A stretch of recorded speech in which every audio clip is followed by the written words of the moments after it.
أعوذ بالله من الشيطان الرجيم بسم الله الرحمن الرحيم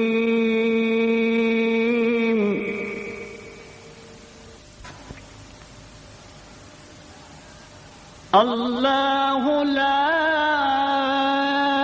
إله إلا هو الحي القيوم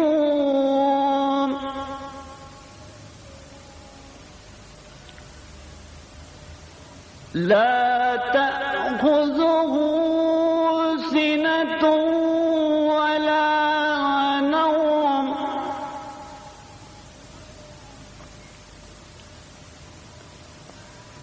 له ما في السماوات وما في الأرض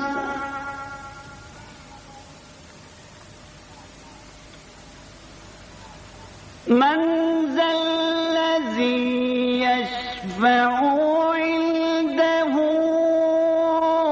إلا بإذنه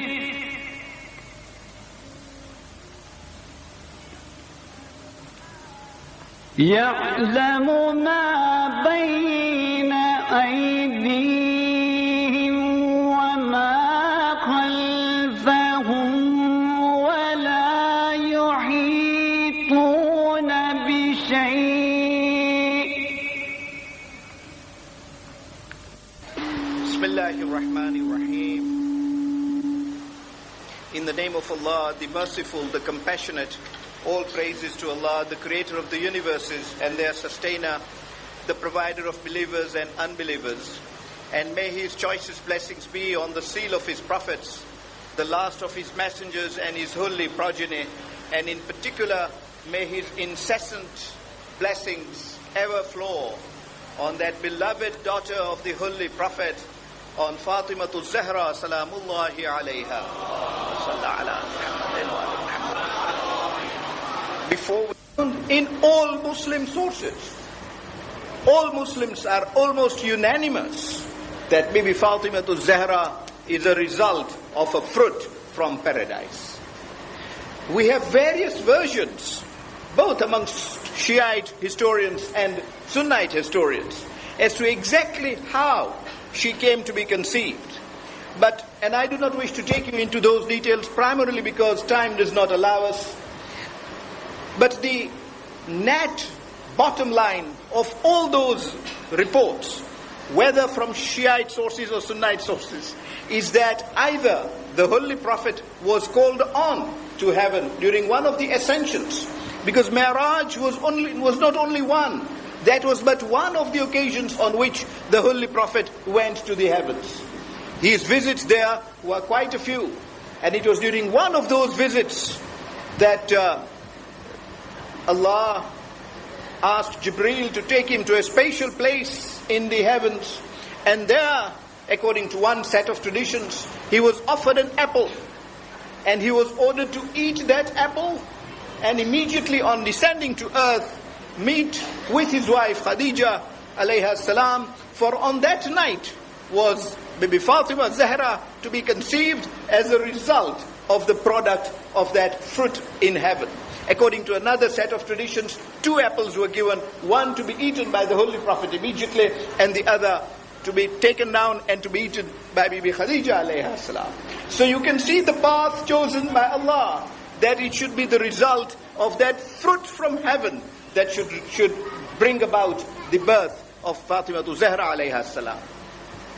Well, that hadith which we know of from the Shiite sources emanating from Imam Rida alayhi salam, and indeed Imam Sadiq alayhi salam.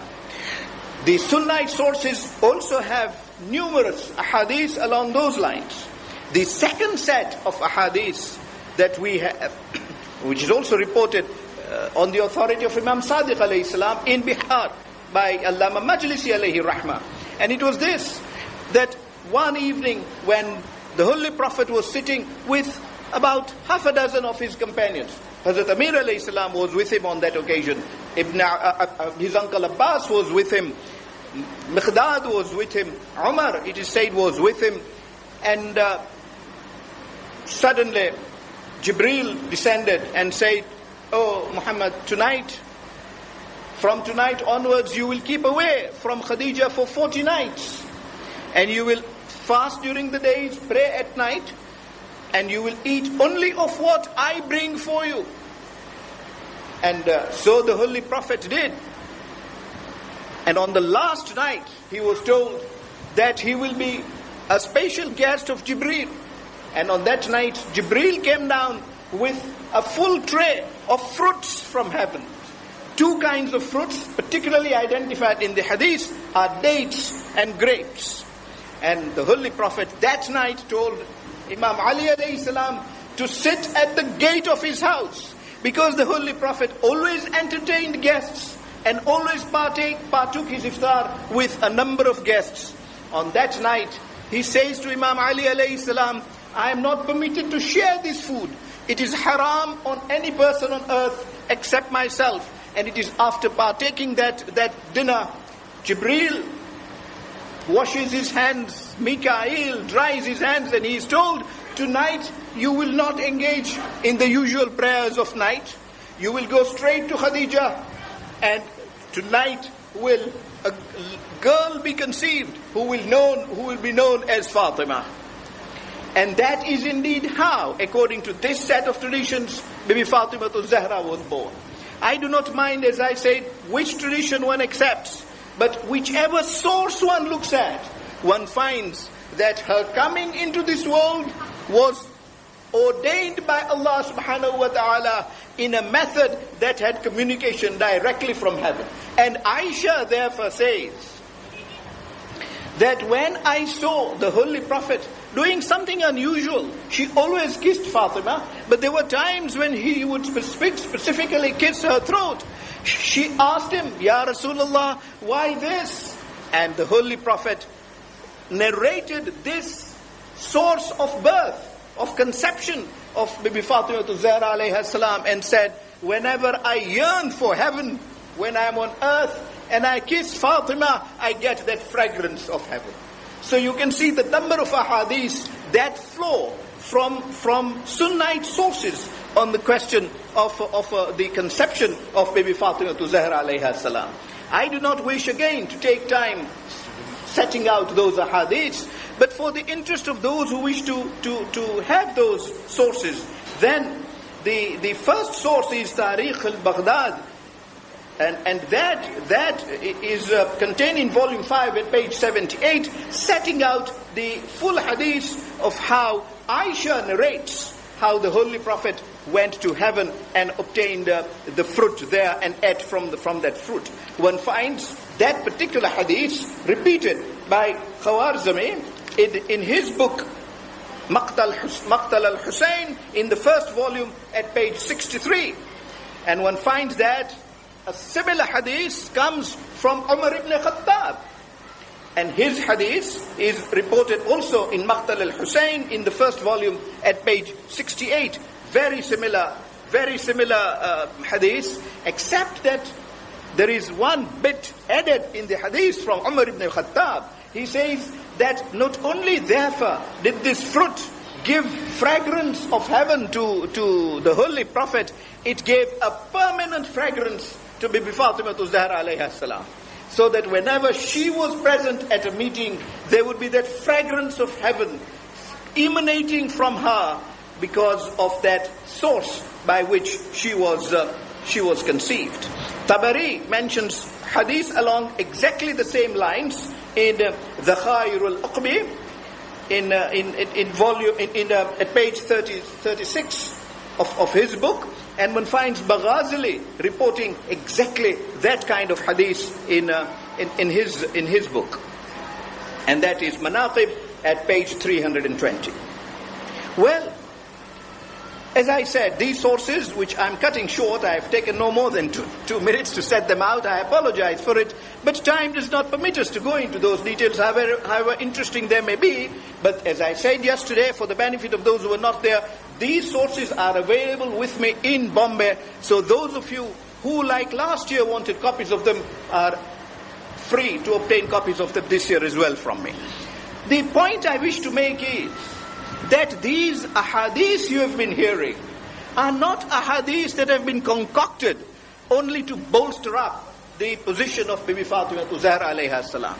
The status and level of Bibi Fatema alayha salam is such and is so heavenly that no earthly beings like us can elevate her level. We do not have the competence or the capacity to indulge in that kind of exercise.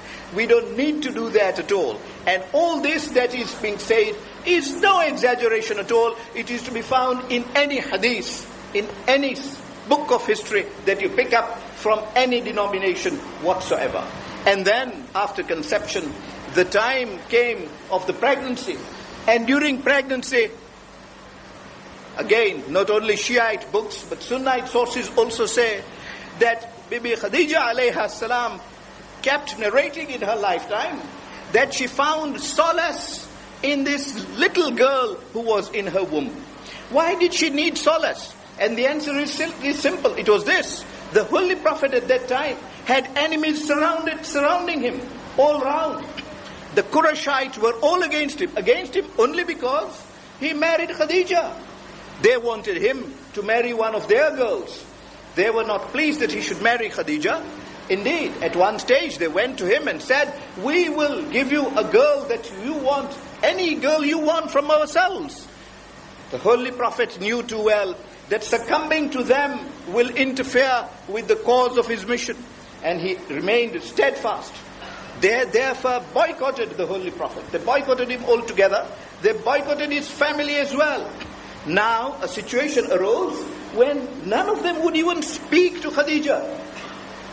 If Khadija alayha salam needed help in the course of her pregnancy, if she wanted companionship, if she wanted any marital assistance, any assistance of a midwifery nature, she could expect no help from her own kith and kin, because they too were being targeted. And in that state of affairs, she could not seek much help from the Holy Prophet either, because the Holy Prophet, after all, was a man. And so, she, in her state of loneliness, she suddenly found the little girl in her womb speaking to her and saying things that were absolutely astonishing. One incident, which is reported in Sunnite sources, says that on one of those occasions, the Holy Prophet comes back and says and he's a little disconcerted. Khadija insists on knowing why he is disconcerted, and he says, "These Qurayshites now tell me that I must split the moon into two. And it is only if I split the moon into two will they believe in my Allah.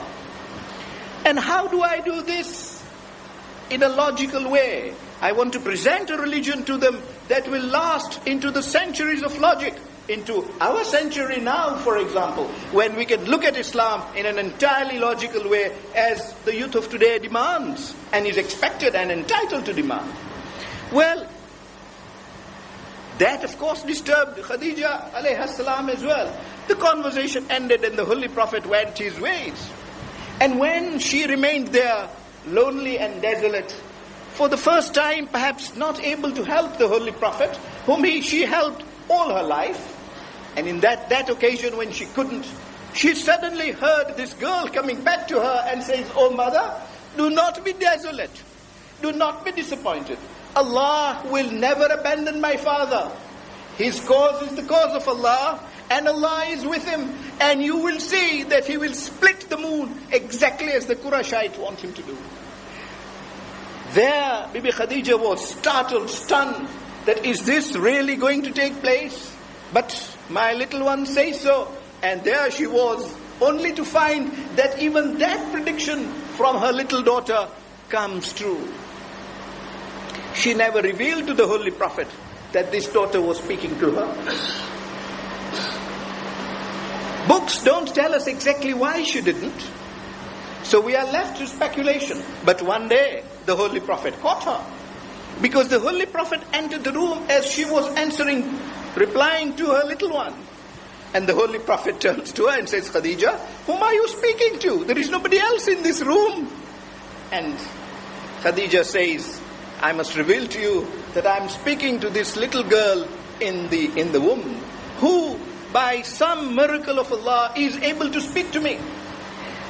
And the Holy Prophet says, Oh Khadija, this is indeed a special daughter you are going to have. And the revelation from Jibreel to me is that she will be a special daughter of mine who will be named Fatema, and she will be the mother of 11 of my successors, one after the other, to be born from that progeny. And that is exactly how it has happened, and that prediction of the Holy Prophet has come so totally true. But then came the time for delivery of this illustrious lady. How will she now be delivered? Because whilst she was a companion to the mother while she was in the womb, how is it all going to work out when there will be nobody at all? Bibi Khadija alayha salam makes yet another attempt, self-respecting as she was all her life, and particularly after being the wife of the Holy Prophet, she was reluctant to go back to those Qurayshites who had abandoned her. But her circumstances obliged her to do so. Once again, she visits these Qurayshite ladies, her kith and kin, and say, this is a time when a woman needs a woman. Will you abandon me even at this critical moment when Arab culture and Arab society demands that you should not? And they said, so long as your husband preaches this doctrine that all our idols are wrong, you will receive no help from us. We will abandon you to your own fate. In other words, you can die if that is what will happen. Again, this little girl from the womb says to her mother, Mother, have no reason for consternation. Allah will provide 4 midwives who will be with you. And soon that time will come when you will find them in your good company, and they will all be beautiful women. So Khadija gets solace, knows that this is going to come true, and she reports. And this is reported in all sources. Of course it is reported in Shiite sources. It is reported in Sunnite sources as well, and I will give you the references in a few minutes. She reports, and of course our report comes again from Biharul Anwar on the authority of Imam Sadiq alayhi salam. She reports that when she was about to deliver and felt the pangs of delivery starting, suddenly 4 women entered her room. All illustrious, lit ladies. The first enters and salutes Khadija, and Khadija says, but who are you? She says, don't be scared, don't be worried. I am your grandmother Hawa, and I have come to here with my companions to help you during your delivery. It matters not that the Qurayshites don't come to your help. We will all be here with you. And the next lady that enters is Asiya binti Mazahim. What names? These are names of ladies you read in the Quran. These are the illustrious women in the Quran. She comes in and says, Khadija, my salams to you. I am here to help you in your delivery of Fatima. And then enters Kulthum, the sister of Nabi Musa. She says, I am here to help you too, Khadija. And lastly enters Maryam binti Imran. And would she not enter? Would she not enter? Because she is one of those given the kind of epithet that is given to Bibi Fatema to Zahra alayhi salam, Sayyidati Nisa'il Alameen. And we discussed last night that she became Sayyidati Nisa'il Alameen of the women of her age, the sixth Imam alayhi salam, when questioned about it, that Quran talks of Maryam as Sayyidat Nisa'il Alameen, the Holy Prophet talks of Bibi Fatema being Sayyidat Nisa'il Alameen. Where do we draw the line? And Imam Sadiq alayhi salam explains that Maryam was Sayyidat Nisa'il Alameen for her age. Fatima alayhi salam is Sayyidat Nisa'il Alameen for all ages. And in addition to that, Fatima alayhi salam is also Sayyidati Nisa'il Jannah, leader of those women who will go to Jannah. We yesterday saw how at 6 different places love for Fatima is going to hell, ultimately leading to Jannah. However, these 4 ladies enter, and Khadija says that when they enter with everything that would be required for delivery. On the spur of the moment, the delivery takes place, and the girl is born, purified altogether, and immediately on birth, as you would expect, she goes into sajda and recites the shahadatain straight away. Shahada of the unity of Allah and the risala of her father. And this particular narration is to be found is in numerous Sunnite sources as well. For example, Qanduzi, the Shafi'i Chief Justice of Istanbul, when he wrote that book, Yanabi ul Mawaddah, sets it out at page 198, exactly in the manner that I have now recited. He also, in that particular book and in that particular page, mentions of how Bibi Fatema Zahra alayhi salam was conversing with her mother while she was still in the womb of her mother. That bit is also included there. The next authority that I want to pass on to you is that of Muhibbuddin Tabari. He sets out the position exactly as I have narrated to you now, and he does that. He does that in his book. In his book, Dhakhairul Uqbi, at page 44. So all that material is included in their sources as much as it is included in our sources. So one can see that whilst it is easy for the youth today to say, oh, but these are all matters of exaggerations, they are not. They are very well reported, and it is no wonder. It is no wonder that this is precisely how it would have happened. There is no wonder that Fatima be born in a heavenly way, be born from a heavenly source, and be born at a time of a boycott. But as we will examine her life through these sittings, we will see that this is a lady who from her very birth was destined to go through difficulties in life. But the lesson that she left behind for us is that's to be able to go through that life of treachery and trickery against her from birth to martyrdom, and thereafter to know what is to happen to her progeny, and yet to sail through it all with charm and serenity, gives her the level in the eyes of Allah that she has earned for herself. And we will begin to see from tomorrow, inshallah, how she has used that position of hers to bestow benefit upon those who follow the teachings of her father. One of those benefits, of course, is that she prays to Allah for recovery of our sick ones. And as it has been pointed out to me that there are those in this hall who are unwell, let us pray that it be Fatima Zahra alayha salam should pray for them that they recover fully from all their ailments and become well. What better night to start praying for them than Laylatul Jum'ah? And indeed, this is one source, and we shall examine this in detail, of course. I'm only making a passing reference of how wishes are fulfilled, particularly illnesses and particularly fevers, through teachings of Bibi Fatima Zahra. Day after tomorrow, perhaps we shall commence a study of all those teachings that came from her. Well, this is why she attained the various colleges that we mention about her. And these qualities are all enshrined in the various names as a result that she has earned for herself. The main name that she was given immediately on birth, of course, on a recommendation from Allah Himself through Jibreel, is Fatima.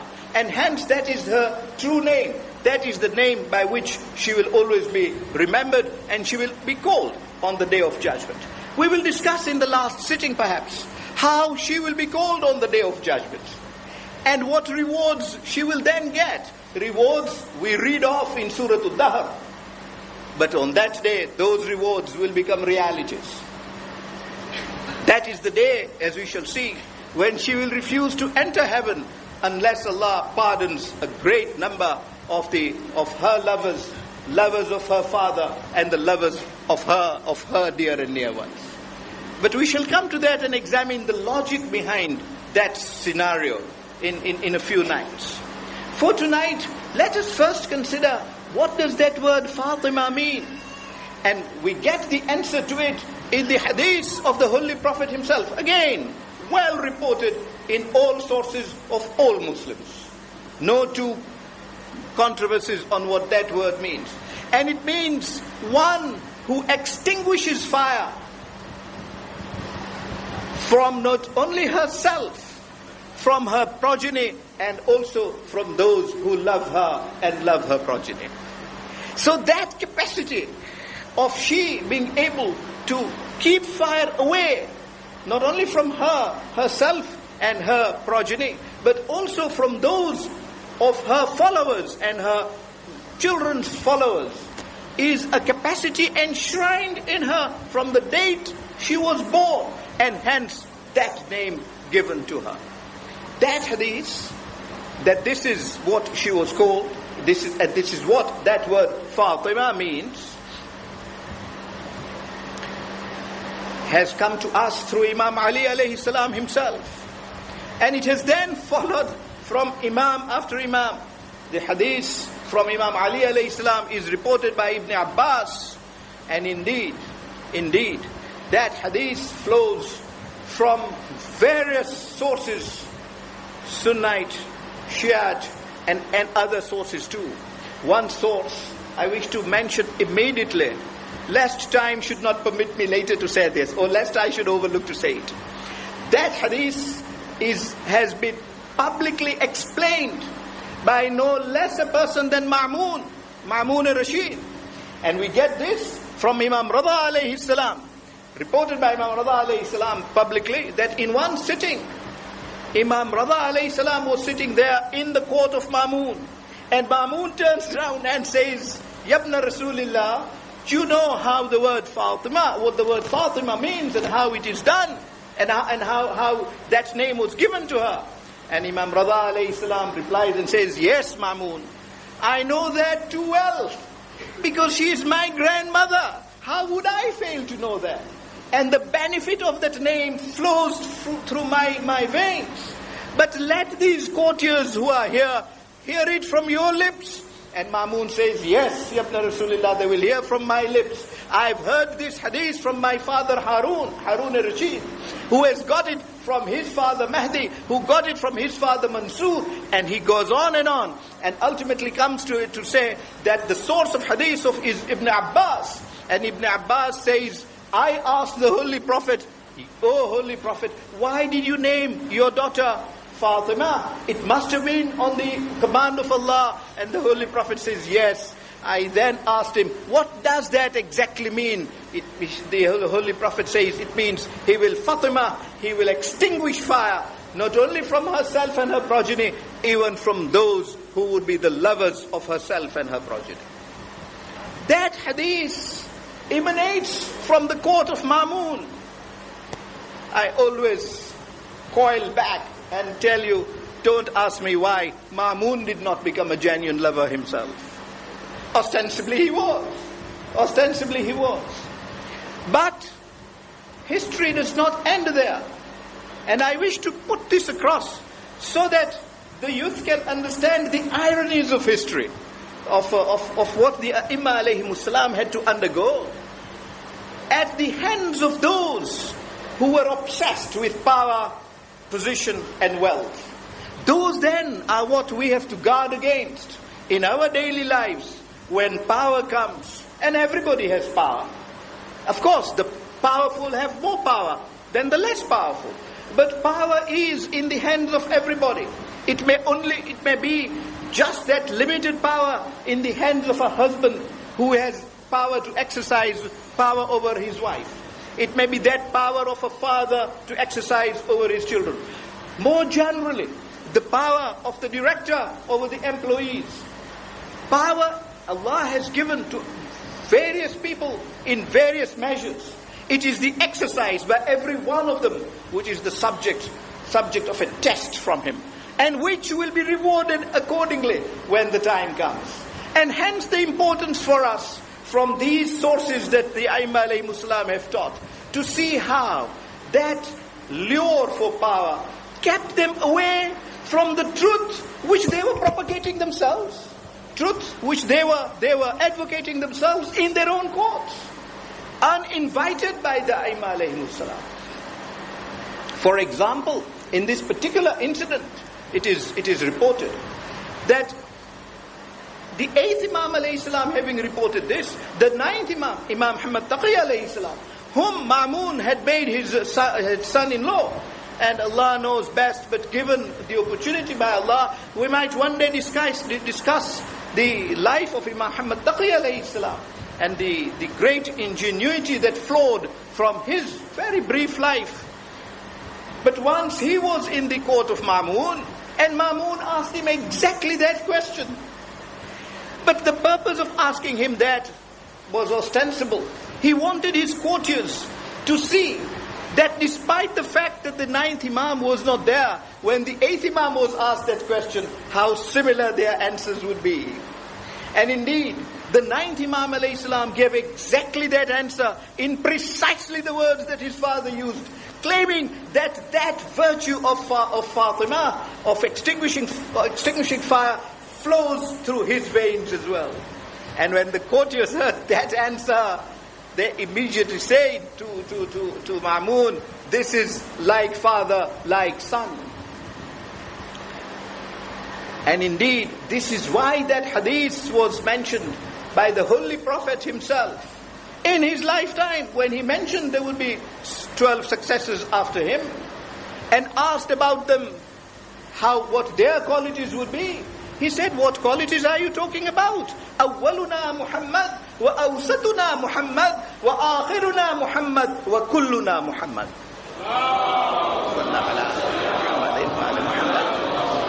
The truth of that hadith of the Holy Prophet, established to its hilt by Imam Muhammad Taqi alayhi salam in the court of Ma'mun. And he again invited Ma'mun to repeat the story, and Ma'mun repeated that story once again throughout that court. Well, that hadith, that she is a person who will extinguish fire, is reported heavily in Sunnite sources as much as it is reported in Shiite sources. And to give you but a few specimen of Sunnite sources, you will find it in Shiblanji, for example, in Nurul Absar at page 52. And there he says that the name Fatima is because she will extinguish the fire. Fatimahu li'anna Allahu fatamaha wa muhibbiha anin nar. Allah will, as a result of her, extinguish fire not only from her but from muhibbiha, from those who love her. And one can see a lighter word used in that report of Shiblanji.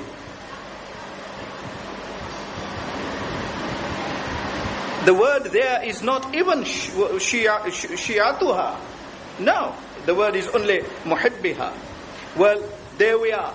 Wide words that are used by Shiblanji in that particular report of that hadith. Qanduzi, once again, Hanafi Qanduzi, once again reports an identical hadith in his Yanabiul Mawaddah at page 194.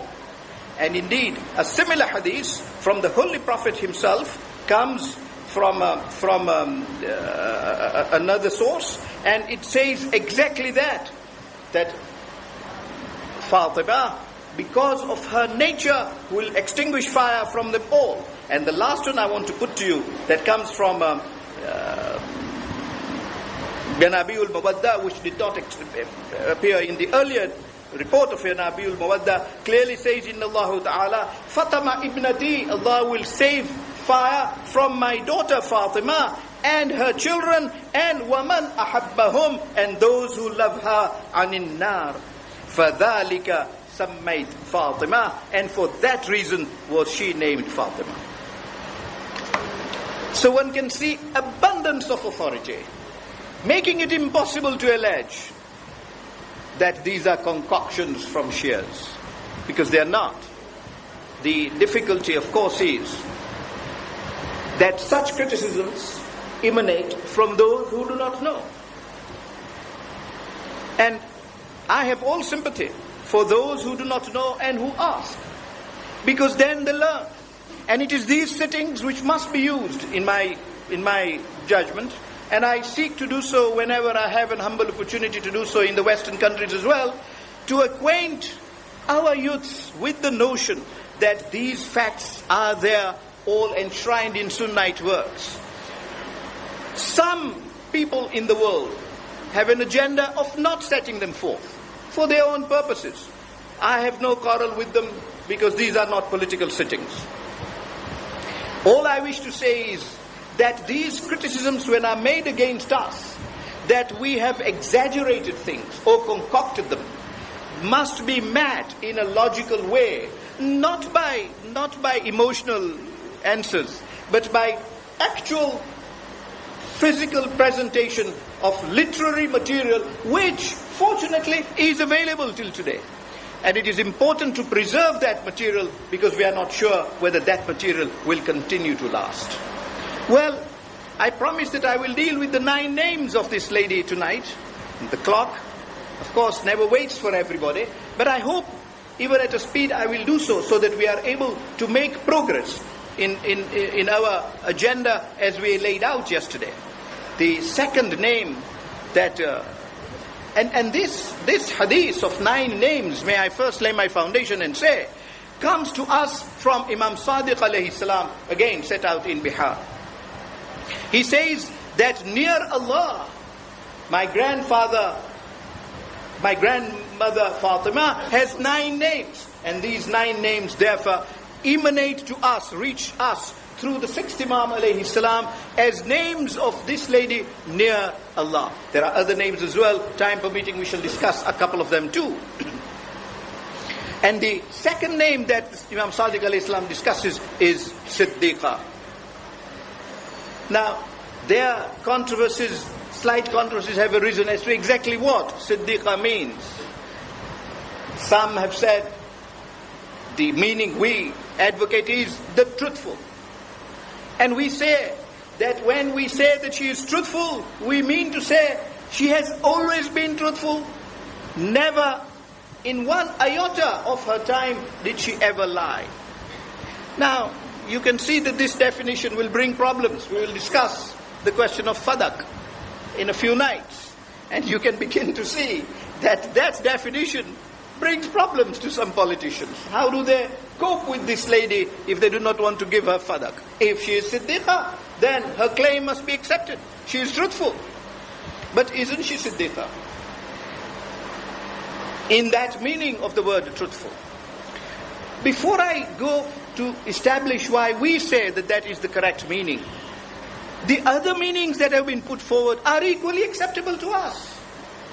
Although not the meaning we give. For example, somebody says that only means she never lies. Good enough for us that she never lies.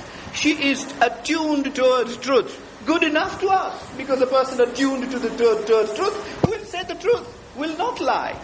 Such are the shades of meaning being given for reasons I do not understand. But we derive this meaning that Siddiqa means truthful from Quran. When you look at Quran, and Quran deals with people whom Quran wants to describe as truthful.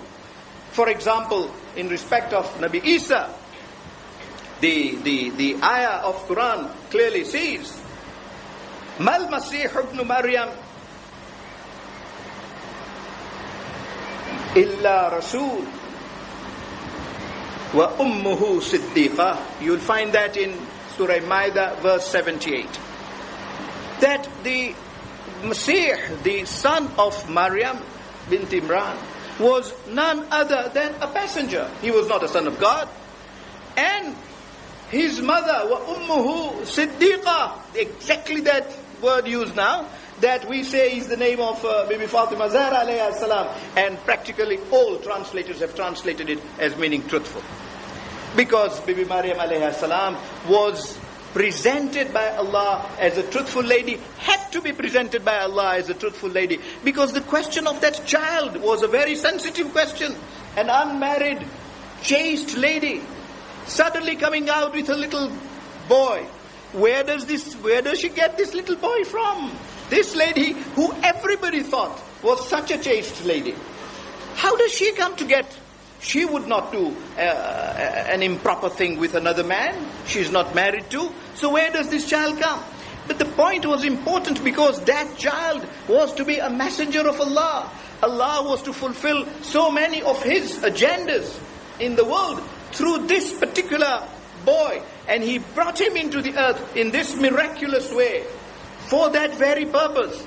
It was His scheme, therefore, it was the plan of Allah that her mother must be proved to be siddiqa, to be truthful.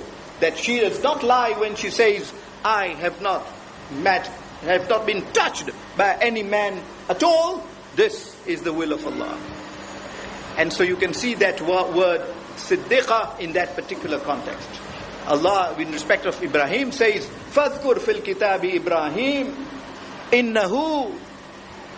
إِنَّهُ كَانَ صَادِقًا نَبِيًّا. Recite from the book of Ibrahim, he was truthful and he was my prophet. So you can see the word, siddiqa being the feminine of sadiq, the masculine of it. And exactly that repeated for Nabi Idris. Both of these in Surah Bani Maryam. The first one is in chapter 19, verse 41, and the second in verse 56. So that is exactly where we derive that title from. And what wonder that she should be Siddiqa? If we go back to the ayah Tathir, and if Allah says, it is my intention that I remove all uncleanliness, all abominations from you, Ahlul Bayt. And we discussed that ayah yesterday in detail, to see that the center point of that ayah is Fatima alayha salam. Then what wonder that she should be Siddiqa? In fact, if she was not Siddiqa, then the ayah of Tathir, ma'adallah nastajiru billah, would be proved untrue, would be proved incorrect, inadequate, incomplete. So there is no way one can say that she was not. In due course, inshallah, I will present to you a hadith from Aisha, that Fatima was Siddiqa, that she never lied ever in her life. Indeed, this is a point, I do not know why I am tempted to put it to you tonight before the time for Fadak comes. This is a point Imam Ali alayhi salam raised with Abu Bakr in his court.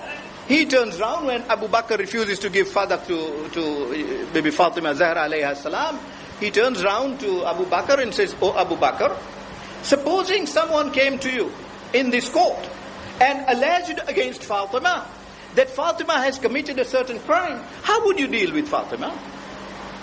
And Abu Bakr says, "Oh Ali, I would deal with her in exactly the same manner in which I would deal with any other Muslim. Equality before the law, that sort of.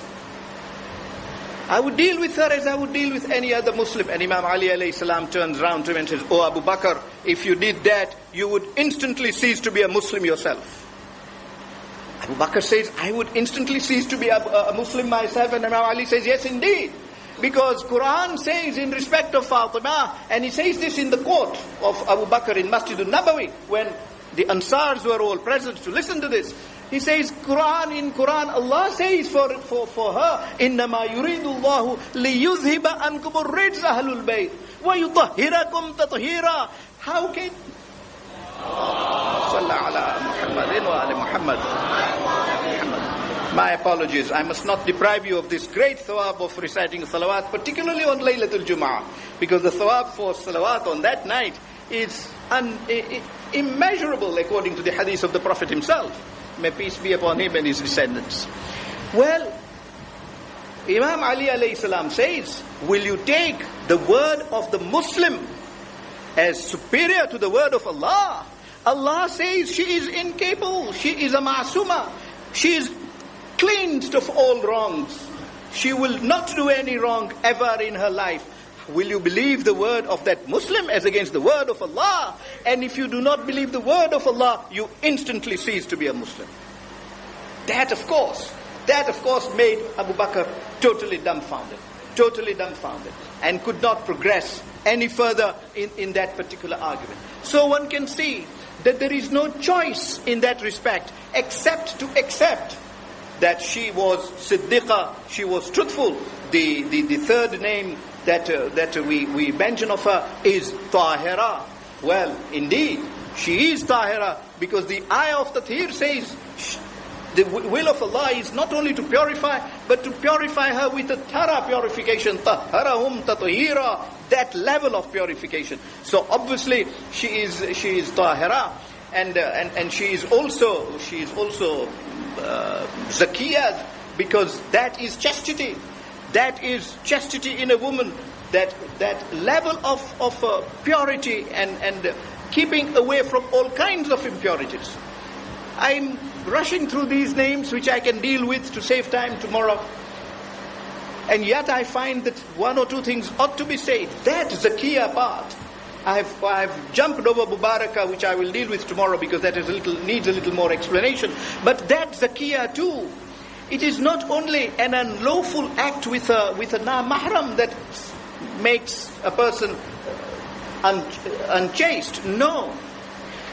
The unchastity, the chastity that we are talking about of this ma'suma at this particular state, and to qualify for that level of being Zakiyah, has to be a chastity from all levels. Chastity in the eyes, in the ears. Famous is the hadith of Bibi Fatema Zahra alayha salam, when a blind person wants to ask for help from her and goes to her doorstep, and she refuses to meet until she puts on her chadar, her veil, and the Holy Prophet turns round to her. Of all the people, the Holy Prophet turns round to her and says, Fatima, this is a blind person that you are dealing with. Why do you need a chadar? And she says, I needed a chadar because he is blind. My dear father, I am not blind. That is the level which gives her the title Zakiyah. And hadith, that particular hadith, maybe it is unfair that I don't complete it, so may I do so, says that when she put on the chadar, she went back and she put on another one. The Holy Prophet says, why did you have to change? She says, oh my father, the first one covered my face, but not my feet. I wanted one that would cover both my face and my feet. It is a fantastic state of that level of life. We must pause now to make room for the next majlis. So, inshallah, we shall complete these names tomorrow and proceed to discussing that unique marriage that she had with her unique husband on earth. But that marriage brought out progeny, which was again destined to go through numerous sacrifices. Last night I was saying how when the time came and Imam Hassan alayhi salam went to the grave of Bibi Fatema Zahra alayha salam to bid her farewell, saying to her that, mother, I'm taking little children, I'm taking Zainab and I'm taking Kulthum with me. May Allah help them in this journey. How was Bibi Fatema Zahra to bid farewell to this son? This is the son, you remember, about whom, according to certain reports, at the martyrdom of Bibi Fatema Zahra, when Imam Ali alayhi salam had already given her ghusl and called everybody to give the last salam to Bibi Fatema Zahra alayhi salam. Kulthum came in, Bibi Zainab came in, Imam Hassan alayhi salam bid them farewell. But Imam Hussein did not. Imam Ali alayhi salam turns to Imam Hussein and says, Hussein, you also may as well come close to your mother and bid her farewell. And Hussein says, no father, I have never said Khuda Hafiz to my mother in this way. I will not accept to say Khuda Hafiz to her, except with a hug from her. Imam Ali alayhi salam is reported to have said that the hands of Fatima Zahra came out of her cover. She hugged Imam Hussein alayhi salam.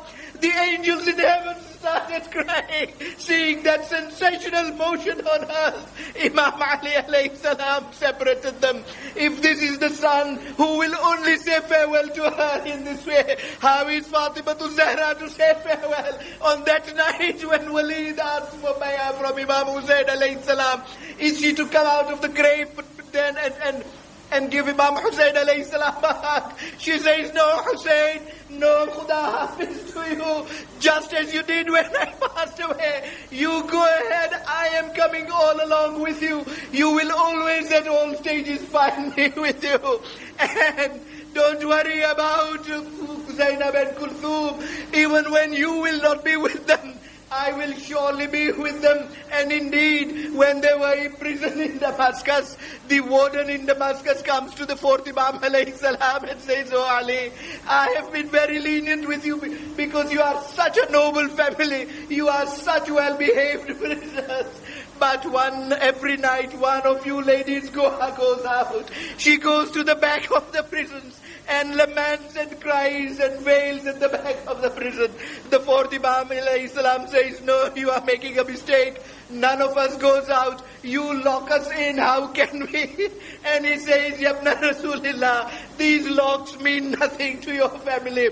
My gratitude is that lady has not escaped, because every morning I count heads. The heads are the same. But supposing when she's lamenting, my elder, my leader comes, I will lose my job. They will accuse me of having allowed her to come out. And the fourth Imam alayhi salam says, no, this will never happen. It does not happen.